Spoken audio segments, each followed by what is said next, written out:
Good evening and thank you for joining us for KREM 2 News at 5. I'm Mark Hanrahan. It's good to have you here. I'm Whitney Ward. This morning, the Shoshone County Sheriff's Office did confirm they found the body of a North Idaho pastor who went missing yesterday. Multiple law enforcement agencies and volunteers found Pinehurst pastor Gene Jacobs late last night after an all-day extensive search. KREM 2's Amanda Rowley drove to Pinehurst today to see how the community is faring tonight. Amanda. The people I spoke with today are still just processing this great loss in the community. I'm outside the Real Life Ministries church here in Pinehurst. Gene Jacobs was the lead pastor here and has been since this church opened in this location 4 years ago.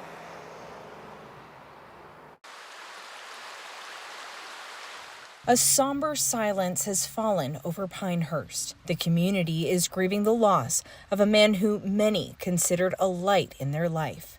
The search for Pastor Gene Jacobs began Tuesday when he never made it to his weekly elders meeting that day. The Shoshone County Sheriff's Office organized an extensive search with help from neighboring law enforcement and volunteers. They found ring camera video showing Jacobs heading up a hill toward trails he often hiked. Search and rescue efforts ended Tuesday night when they found his body in the wooded area near his home. He referred to it as a happy spot. It was where he'd go to just be part of nature. Like, he loved dirt biking, hiking. Derek Jeffries is a member of Real Life Ministries, where Jacobs was the lead pastor.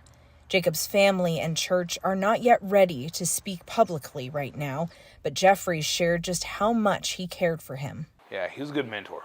He was one of those guys who, when he gave you advice, you just kind of took it. Jeffrey says he owes Pastor Jacobs everything for saving his marriage. My wife and I were having a hard time a while back, and he gave me some advice that saved our marriage. Yeah, we're real good. Better than we've ever been. And yeah, if it wasn't for him, that wouldn't be the case. Real Life Ministries Church shared a statement saying this is a huge loss to the congregation. Its usual Thursday night service will focus on offering the congregation an opportunity to pray, grieve, and work from 6 to 8 p.m. They will also be offering grief counseling services for anyone suffering from this loss. Pastor Jacobs' death remains an ongoing investigation. We'll share updates we receive from law enforcement as we learn them. Reporting in Pinehurst, Amanda Rowley, KREM 2 News. Amanda, thank you. We also know more today about the man who fled Washington State with a 1-year-old baby. That child is safe tonight. Police say the 39-year-old suspect killed 2 women in Richland after a multi-state manhunt. Police say that man is dead. Our Nicole Hernandez live in the newsroom tonight to explain what we know about what happened. Nicole? Mark, Whitney, the man police were looking for almost an entire day is a former Yakima police officer. His name is Elias Weezar. He ran from police with his 1-year-old son on Monday after officers connected him to 2 different murders. Investigators say he shot at Oregon State troopers, ended up crashing his car, and died from a self-inflicted gunshot. Take a look at this video here from when officers were able to rescue that 1-year-old baby Roman. That baby's mom is one of the 2 women that Weezar ended up murdering. The other woman was his ex-wife, Amber Rodriguez. She was a paraeducator at an elementary school. Police say Weezar shot her outside the school Monday afternoon, right as kids were leaving for the day. Then, later that day, police found 17-year-old Angelica Santos, baby Roman's mom, dead at Weezar's house. Prosecutors held a press conference today and said this is what they know about his motive right now. There were some pending criminal charges, and of course that there were some domestic matters that were pending in court, but specifically as to the reason, we're not aware at this time. So before all of this, Weezar was already facing charges for third-degree rape because of his relationship with Santos. Again, she was just 17 years old. He had met her and assaulted her while he was a school resource officer when she was just 15. Then she gave birth to their son, baby Roman, when she was 16. In the newsroom, Nicole Hernandez, KREM 2 News. All right, Nicole, thank you very much. Right now, we are tracking the results of 2 special elections happening in Spokane County that impact schools and fire services.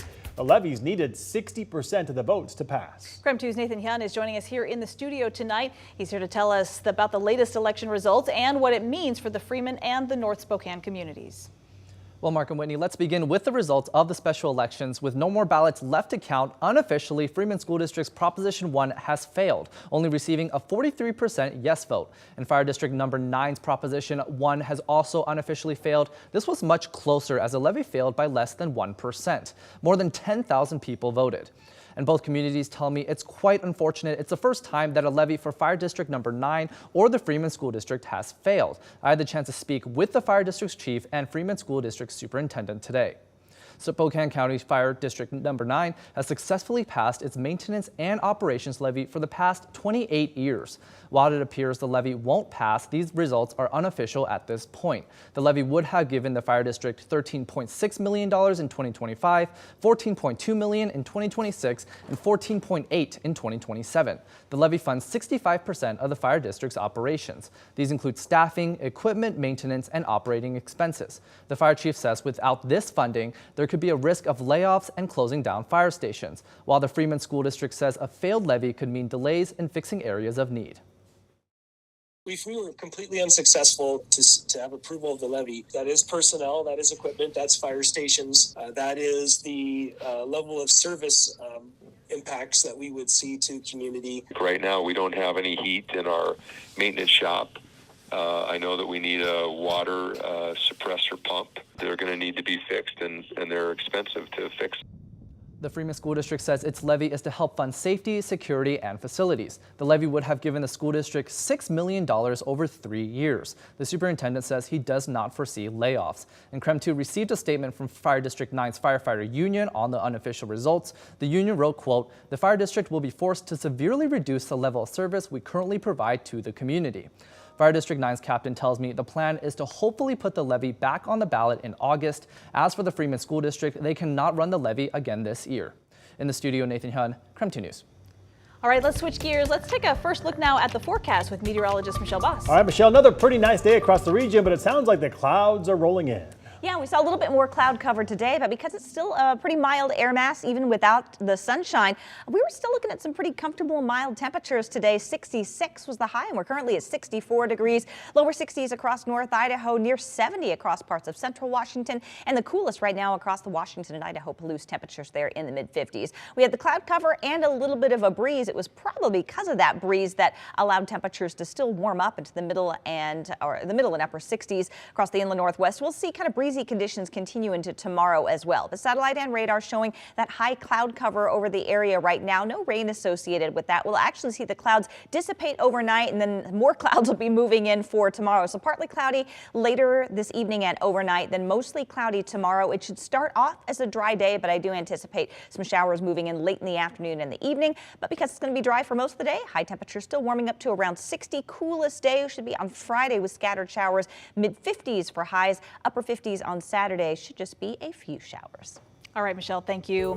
Here is what we are working on for you tomorrow on KREM 2 News. More contamination is being discovered in the drinking water for homeowners out near Airway Heights. Hundreds of private wells got tested for PFAS last month by the Washington Department of Ecology, and more than half of them came back with higher levels than what the EPA and the state consider safe. That's why the founder of the West Plains Water Coalition says there needs to be more testing to understand the extent of the contamination.